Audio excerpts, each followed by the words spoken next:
5. I'm on 2, 2, 2. So tempted to go on that stage. That's kind of a, was it that one, John? It's kind of a poorly done thing where you have a stage you can't walk on. 2, 3, 4, 5, 6, 7, 8, 9, 10, 11, 12. John, you just touch it once. Push it. 1, 2, 3, 4, 5, 6, 7, 8, 9, 10, 11, 12. Should I keep talking? Reggie, yeah? 2, 3, 4, 5, 6, 7, 8, 9, 10, 11, 12, 13, 14, 15, 16, 17, 18, 19, 20, 21, 22, 23, 24, 25, 26, 27, 28, 29, 30, 31, 32. There's over 125,000 VMUG members worldwide. There's none in Siberia. 1, 2, 3, 4, 5, 6, 7, 8, 9, 10, 11, 12, 13, 14, 15, 16. Is this what you're trying to accomplish there, John? 2, 2, 2. Maybe something kicked on. Jose's watching the meters. 1, 2, 3, 4, 5, 6, 7, 8, 9. She did something. John, you just step away. Just stick with the camera work. Stick with the camera. 1, 2, 3, 4, 5, 6, 7, 8, 9, 10. So Andy, if I got to choose a lapel, which side? Right side? If on somebody. Like Claire, I think I got to do a lapel. Probably this side because Left? they're left because if the host is here and they're turning towards the host, usually I default to that. 1, 2. But we're going to try not to do that. So Claire, is there a place to put this belt pack? Oh, I'm seeing levels here in the. My outfit, you mean? Yeah. Not really. I have a change of outfit if you can't make it. Well, sometimes what we do is we flip this thing around and we put this. Can you strap it to the... I'm not probably going to wear the jacket. Oh yeah, we'll put it here. If that can work. If not, I have a little handbag, like a teeny tiny one I could have here. Do you want to look a little weird? Can you flip the clip on number 1? Yeah. We flip it so it doesn't stick up. Okay. It sticks down. Kind of the back of the. So it's going to be in here, but it'll be flipped around. 2, 2, 2. Bung it on now and let me see if I walk around for 10 minutes. That's Here, the I can problem. put this one around. That doesn't bother me. Does it look weird? My hair covered. No, your hair covers it. I mean, you can almost see it. When you flip the hair, it moved a lot of the hair, and I saw it. But I don't think you'll be. I'm on that side, so we won't see it. Yeah, I'll take this off for 1 sec, and then we're gonna put. It feels secure. It doesn't feel like it's going to I fall just off. flip this So. around. Here, you want to move the hair? I don't want to pull the hair. Will we put the? Do you want to? I mean, do you Don't want? worry, John. We go back a long way. Do you want to? No, I didn't want to pull your hair. suing you. I don't want to pull the hair. Hey, I'm gonna just lock this on then, Andy, without the mic. Go for it. And when the power gets bumped. She's going to keep it on, yeah. But we're gonna actually. I mean, you don't have to keep this on, but this is what it'll be more like. 2, 2, 2, 3, 4, 5. How does that feel? Here, maybe. Well, you're not gonna walk too much, but you're gonna get up from the chair. It feels fine. I mean, I can feel it, but it doesn't feel like my dress is being pulled down. I could. I mean, it's a little lumpy, but I could just see 2, 2. Oh, look where I'm standing, and I'm surprised it didn't feed back. 3, 4. There's just the label on the belt pack. I might put black gaff over when it. I was dealing. Yeah. Oh, so you don't see it? 2, 3, 4. Should I keep talking? imagine I'll sit there. 1, 2, 3, 4, 5, 6, 7, 8, 9, 10, 11, 12. You're the first one to have walked on the stage today. I know they must be because I don't see any. And then I'm gonna put it like on the. Andy, I'll put it on the left lapel. 2, 2, 2. 3, 4, 5. 6, 7, 8, 9, 10, 11, 12. 13, 14. 15, 16. Good. Should I keep talking?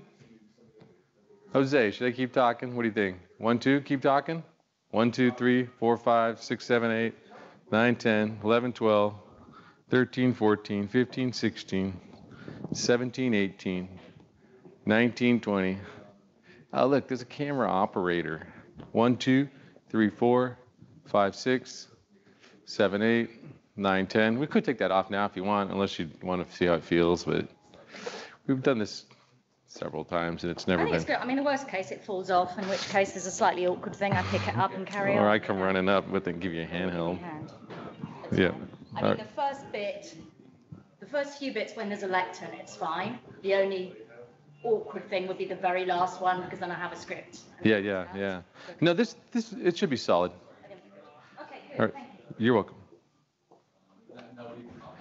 2, 2, 3, 4, 5, 6, 7, 8, 9, 10, 11, 12, 13, 14, 15, 16, 17, 18, 19, 20, 21, 22, 23, 24, 25, 26, 27, 28, 29, 30, 31, 32, 33, 34, 35, 36, 37, 38, 39, 40, 41, 42, 43, 44, 45, 46, 47, 48, 49, 50, 51, 52, 53, 54, 55, 56. Thank you, Andy. 1, 2, 3, 4, 5, 6, 7, 8, 9, 10, 11, 12, 13, 14, 15, 16, 17, 18, 19, 20, 21, 22, 23, 24, 25, 26, 27, 28, 29, 30, 31, 32, 33, 34, 35, 36, 37, 38, 39, 40, 41, 42, 43, 44, 45, 46, 47, 48, 49, and 50, 51, 52, 53, 54. Because yeah.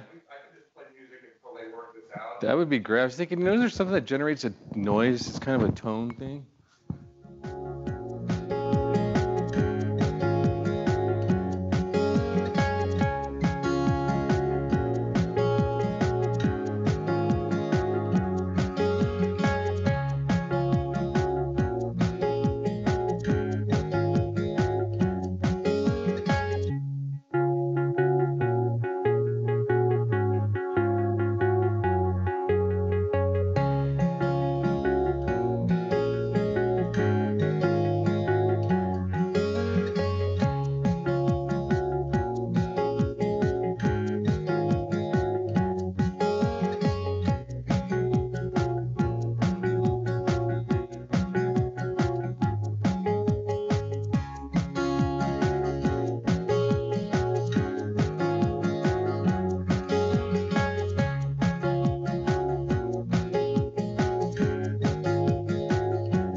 simulcasted to an online audience, and they will then continue the discussion online. Meanwhile, we will continue the discussion in the room and open it up for Q&A and comments as well. We have many very well qualified people in the audience who could well have been on the panel, so we hope we're going to have a really vibrant discussion here. So I think without much further ado, I would like to invite Chris Coulter, CEO of GlobeScan, to the stage. Thanks, Chris. Thank you, Claire. Thank you very much. Well, good morning, everybody. Thank you for having us, and hello to everyone in the world. We're being broadcast, so we watch our behavior, and we're under scrutiny. But we have a wonderful host of people we're going to speak to on the stage. Well, everyone come on up, and I'll introduce you, but please walk up. And we also have wonderful experience and expertise in the room. So we want to have a panel discussion, but also a quick chat. And I'm thrilled to be here and thrilled to be part of this Discovery Center opening, part of the 20th anniversary of VMware, and it's so wonderful to have the examples of leadership that the company has demonstrated, including the resiliency commitments around the city, but also the carbon neutrality, which is really quite an extraordinary accomplishment in the annals of the history of this company. So it's exciting. How many people here knew what the SDGs were before this morning? All right, good. How many people know all 17 SDGs? All right, it's getting a little shaky. Here's the kicker. I mean, if you get this one, you get to go home with all the rest of the food. How many know how many targets are under the 17 goals? 169, so very close. It's basically that. But it's an extraordinary agenda that the UN and us, the world, put together. And it's built upon at least 30 years of concerted effort by people from business, from NGOs, from governments, and multilateral organizations to come up in 2015 with this remarkable agenda, this North Star for 2030, to put ourselves in a place where we can have a resilient, thriving, wonderful planet and world for our children. So this is our opportunity to deliver as the greatest generation of our species so far, to correct all these issues and to allow us to thrive, which is fantastic. What's exceptional about the SDGs is that business played an important role in conceiving and developing them. And there's a great Peter Drucker quote, the famous management theorist, who said, "Every social and global issue of our day is a business opportunity in disguise." And this is very much how business should be approaching this. And the Business and Sustainable Development Commission, which was chaired by Paul Pullman, the CEO of Unilever, identified a $12 trillion opportunity to create change and to accomplish these global goals by 2030. So it's a big prize. It has a big potential award. And of course, it puts us on track to deliver the kind of world that we all want. So that's the conversation today. I have the pleasure and honor to introduce these wonderful folks. So first of all, Nicola Aikut from VMware, the head of sustainability. We've all kind of recognized her contribution to getting to carbon neutrality 2 years early. So lots of enthusiasm there. Nicola is a change maker extraordinaire. She's worked across all different sort of sectors, across public, governmental, NGO, and also corporate, so she understands all this very, very detailed. Jonathan Reichenthal is the CIO of Palo Alto. He is a top 100 CIO of the world, recognized last year for this wonderful accolade. He has extraordinary experience in business as well, so he's got deep understanding of the private sector as well as dealing with the public sector, so that cross-functionality is really fundamental. Dr. Victoria Lee runs the Fourth Industrial Revolution Center. The Fourth Industrial Revolution for the Earth project at the World Economic Forum. So a very simple, small project that she's working on at WEF and based in San Francisco. And she's got an extraordinary academic background as well as applicability in multi-sector transformation.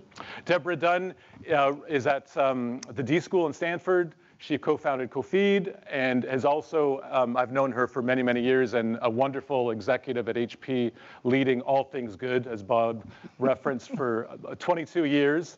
So you understand the tech sector and the valley and the mentality, as well as how do we get above and design things and innovate for good.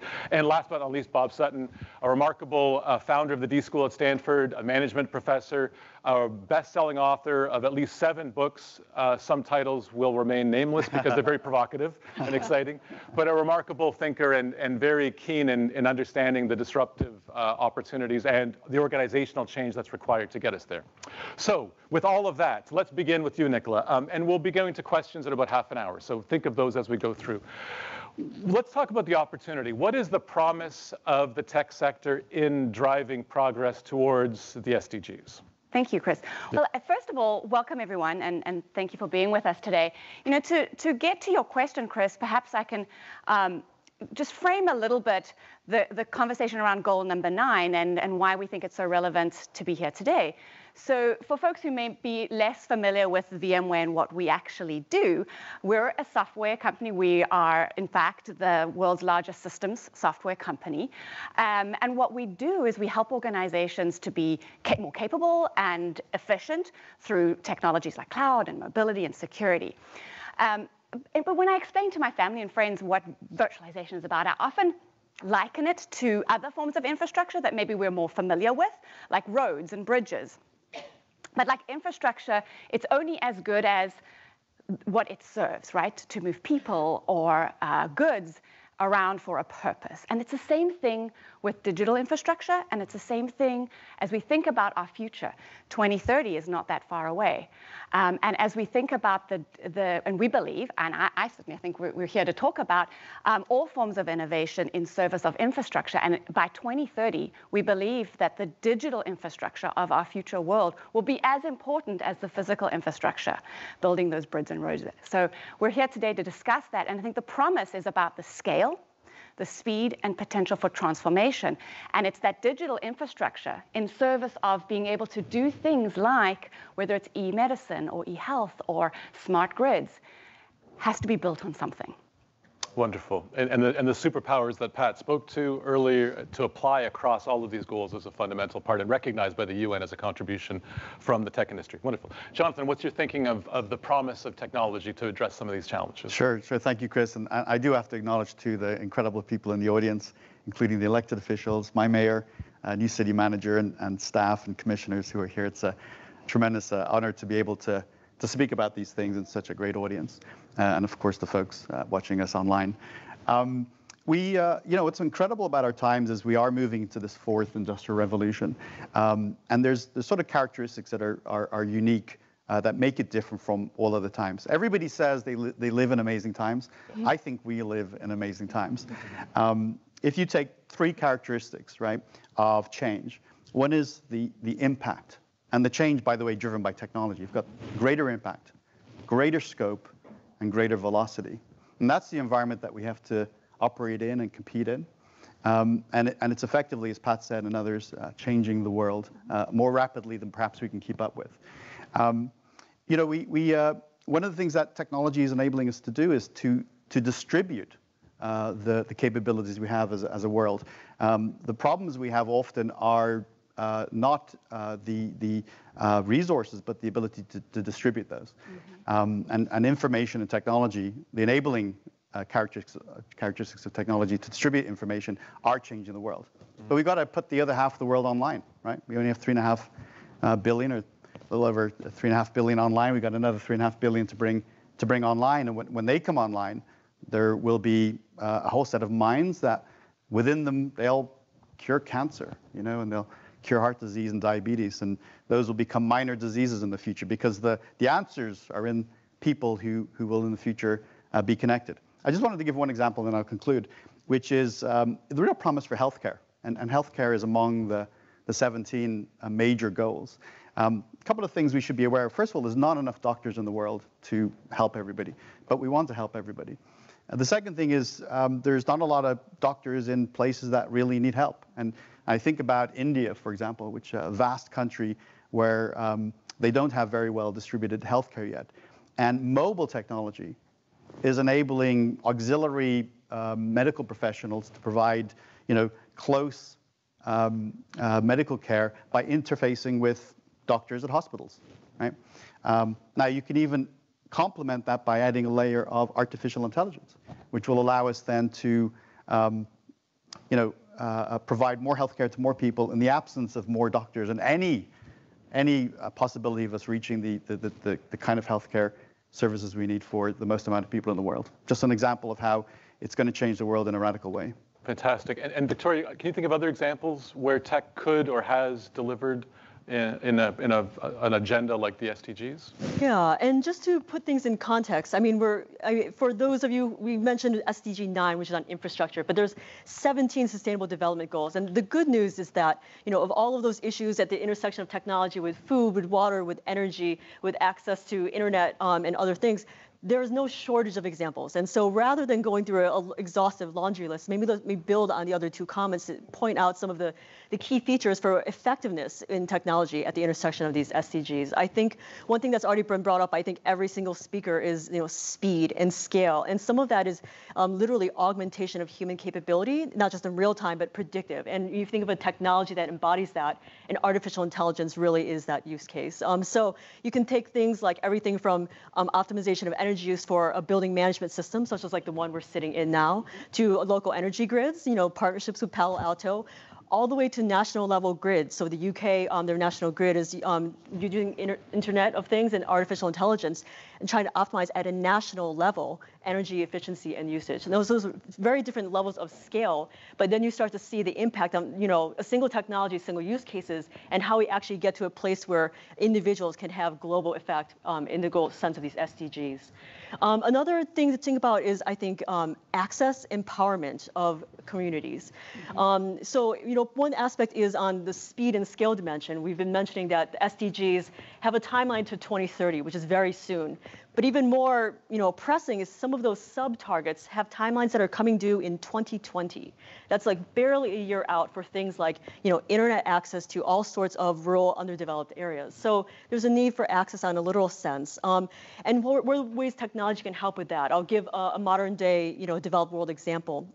So Ben & Jerry's, the ice cream firm, are using blockchain to actually, bring down to the consumer level carbon credits. So the challenge has been, these carbon credits are typically been at an industrial level scale, but they figured out a way to use blockchain, distributed ledger technology, to sort of break down the problem, use blockchain's features of transparency, traceability, and now if it empowers a consumer to say, well, how do I as an individual make an impact?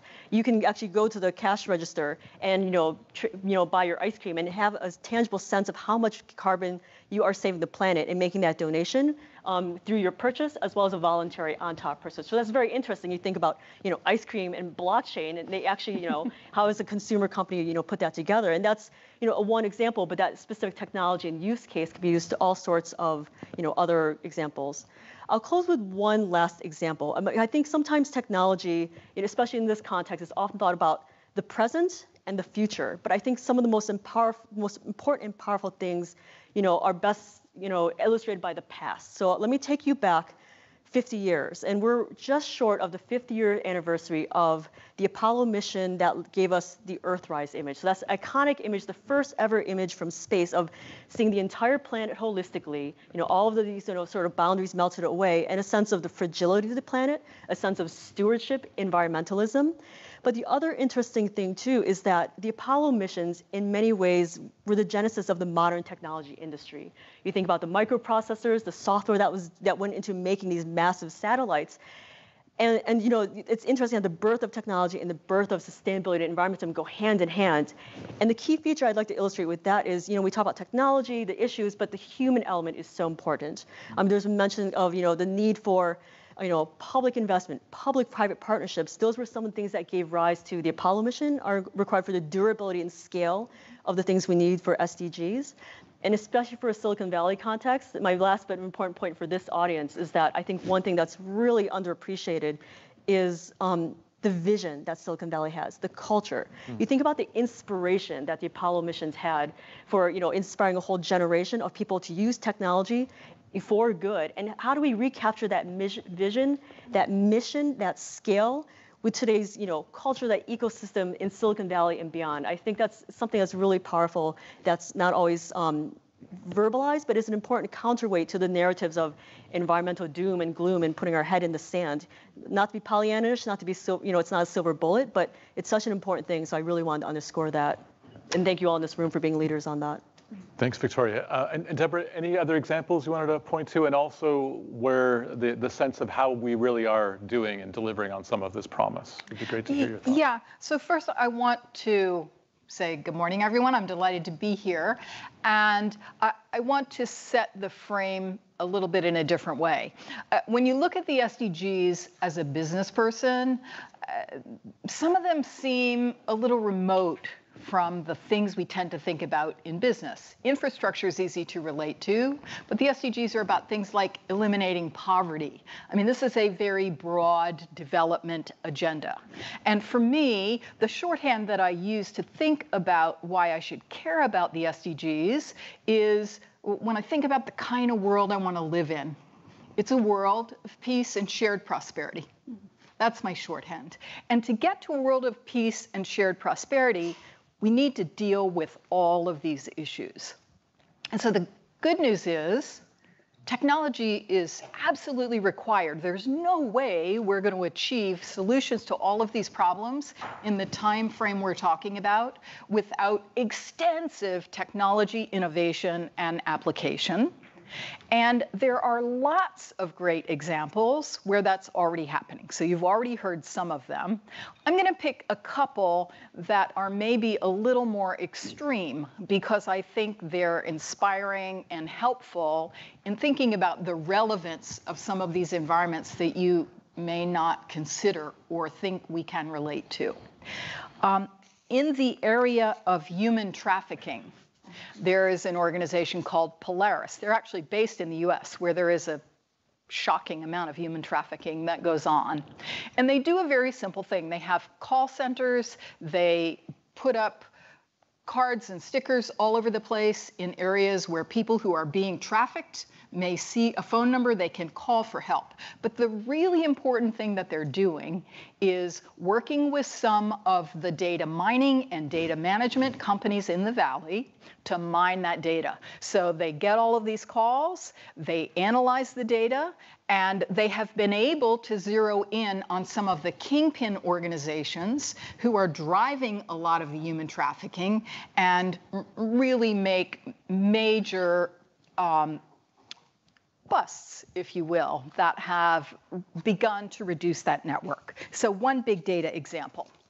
Another example that I really like, because I work in food now, is in the area of smallholder farmers. So these are farmers who typically live on $1 a day. If we want to end poverty and we want to end hunger, we must address the lives of smallholder farmers. There's a wonderful organization called 1 Acre Fund that started in Africa. 1 Acre Fund has many partnerships with big companies.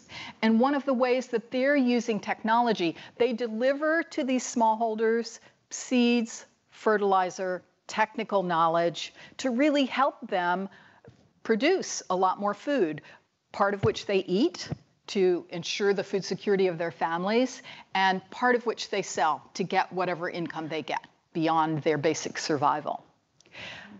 They have been able to use technology in providing the credit that they provide to the farmers to afford the seed and the fertilizers. So using simple mobile technology that rides on the back of the kind of infrastructure that VMware works on, in the most remote places in the world, they are delivering these solutions.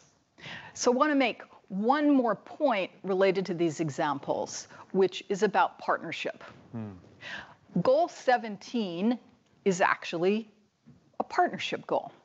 And when I look at all the goals, you may be surprised that I think 17 is the hardest goal. And the reason I think that is that there's no way we'll solve these problems without deep corporate engagement. But that engagement needs to be truly collaborative. Because if you want to develop solutions that really work for smallholder farmers in Africa, you can't just sit here in Palo Alto and figure that out. We teach human-centered design at the D School. We really believe that you've got to walk in the shoes of the users that you're trying to solve problems for. And realistically, we can't do that here. But fortunately, there are extraordinary people around the world who have devoted their lives to working with these communities who have some of the problems that are represented in the goals. And corporations have collaborated with these organizations for a long time, but the relationships are very asymmetrical. The companies have all the money, and so the companies tend to like to have all the control. And I think to really make progress, we need to move to a form of collaboration that is genuinely more balanced and that brings to the fore the knowledge, the exposure to the real users and the real problems that these organizations, who are often nonprofits, have. Wonderful. And Bob, how would you build on that and how we address some of these challenges? Well, I like Deborah's last point because she used to be the person at the corporation who had all the control, and now she's been on both sides.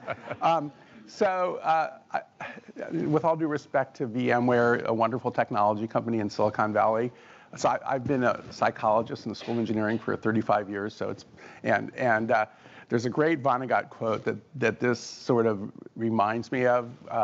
Which is that if it wasn't for the people gumming up the works, the world would be an engineer's paradise. And so once you start actually trying to scale out and figure out the effects of technologies or other changes, there's certain things that I think that technology executives, we love them all, but Mark Zuckerberg is learning that move fast and break things is not always the best solution for everything. And so in terms of taking human beings into account, I love the idea of a microgrid, but we don't just start out and just spread it everywhere else. And when we see, so my co-author Huggy Rao and I wrote a book on scaling up excellence, and when we see people mess up, and a lot of times their technology folks are really, because it's really easy to build and spread software, but there's a whole bunch of human beings involved, and it's more difficult to do. When we see organizations screw up, we say it's a cluster FUG, that's F-U-G, it's censored. You have, when it happens, Norman Mailer had to do it too, when it happens, people tend to have illusion, impatience, and their incompetence creates other incompetence. A great one we all know, Google Glass. Sergey just saw it in the labs and ripped it out of his engineers' hands and spread it around. When you see excellence actually spread in any human group, whether it's technology or not, the microgrid's a good example. And I'll just use this story and stop. What happens is to deal with that sort of speed, and speed is a really double-edged sword. What happens is that people who spread something good is they actually take the time to develop something excellent that works. So our motto is to spread excellence. You have to have excellence to spread. And I'll use an example from the homelessness issue, which is a very big issue. I really don't like going to San Francisco anymore. San Francisco used to be my favorite city. There's two groups that I've lived here my whole life. I delivered pizzas to Stanford when I was in high school. And the main two groups that have grown in San Francisco are tech bros and homeless people. That's you just sort of look around, that's who's there. And it's a serious problem. A friend of mine, Becky Margiata, maybe many of you haven't heard of this, she led something called the 100,000 Homes Campaign that in 2015 actually ended up finding homes for about 107,000 homeless Americans. But how did she do it? For 4 years, Becky and her team worked on trying to solve the homeless problem in Times Square. There were only 55 homeless people in Times Square. And it took them 4 or 5 years to deal with the problem and then come up with the solutions that work and actually spread them. So when I hear technology, I get nervous because it doesn't solve everything, because people think that because they can write software fast, everything's easy, as Larry discovered, or Sergey discovered when he went into actual physical objects. And then the other thing is this notion of let's do everything fast, let's do everything fast, let's be careful, because you end up screwing up all sorts of things, and to spread excellence, you have to have excellence to spread. Wonderful. And Nicola, you are representing the tech industry on the panel. You've seen the promise and some of the challenges that are brought up. What's your sense of how we're doing as an industry, and where do we need to go to drive progress? Thank you, Chris. I mean, I think there is an important sense of self-reflection and humility that we as tech industry need to embody. And I think this is the moment in time to do that. There have been phenomenal advances, but we also have blind spots. And I think to the panelists' point, we're at a time now, and I think the agenda of the United Nations and the SDGs calls on us to shift our thinking. And I think what's missing is, and what's been a barrier, is this notion of a systemic mindset to understand and look at the consequences beyond the initial just direct innovation. So I think that's a big piece of it, is this, it requires us as technologists to shift our frames, to widen our frame, to be able to think about the consequences and the interdependencies of the brilliant things that we create. Wonderful. And any barriers as well that we want to think through more, Jonathan, of what else we want to try and tackle to deliver on the promise of technology? Yeah, you can go a lot of different directions on that question. I mean, at the core of solving 16 of these issues, and then the important 17th, is to get the economics right. Yep. And so there's a direct correlation between innovation, investment, and then economic outcomes. And we do that quite well here, and actually in the US we do it good. Yep. But there's opportunities around the world to make that happen.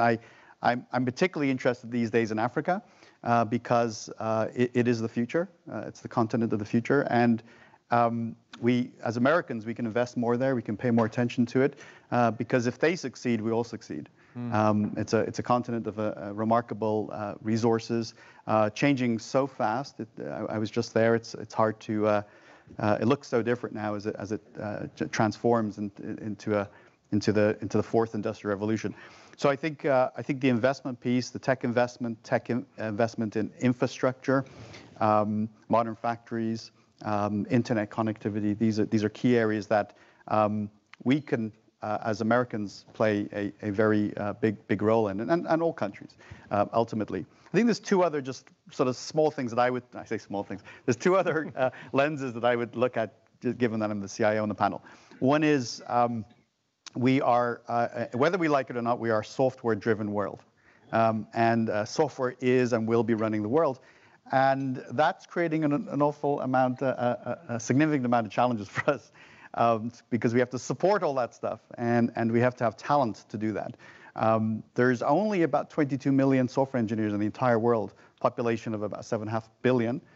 We're quickly going to hit 9 billion and then probably peak at around 11 billion. We need more software engineers, and we need AI to help with maintenance and writing that software. And then finally is we're creating amazing innovation, but it's creating a high degree of risk too.